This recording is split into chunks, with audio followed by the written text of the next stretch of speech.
Let's check on the chip sector yesterday. It was hit pretty hard, too. Kristina Partsinevelos joins us right now with that. Kristina, let's just talk through, because it's been tough for the chips for a couple of weeks at least, if not longer than that. But this was just another big hit yesterday, too.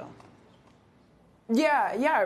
The chips were the biggest drag on the Dow, or I should say on the NASDAQ. The slowdown that you're referring to is primarily in consumer electronics, and that's meant weakness for chip demand. And that's been no surprise. We've talked about it for the past several months, actually. But recent company commentary signals the weakness might be spreading across enterprise and auto. At both the Evercore and Goldman Sachs conference, Western Digital, for example, not only pointing out memory and storage prices have deteriorated in recent weeks, but said the China market is, quote, very quiet across all segments, with cloud softness actually growing here in the United States. That caution echoes a recent warning from data storage chip firm Seagate on softening cloud demand.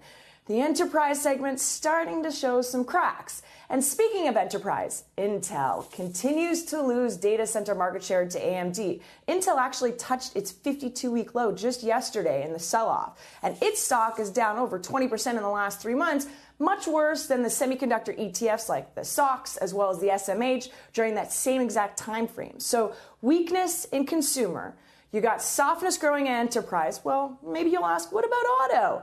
Bernstein analysts point out chips for the auto sector are now shipping over 50% above historical trend lines, and overall channel inventories are reaching record highs. They say, another example, NXP Semi, auto exposure makes them worried given double ordering risks.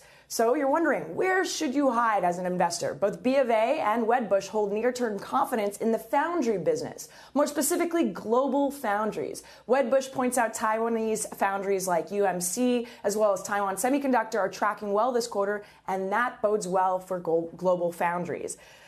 What isn't boding well, though, for the sector during this downturn? The macro. You've got the expected Fed hikes, export restrictions to China, and a euro slowdown, and that could mean continued choppy waters ahead. Andrew?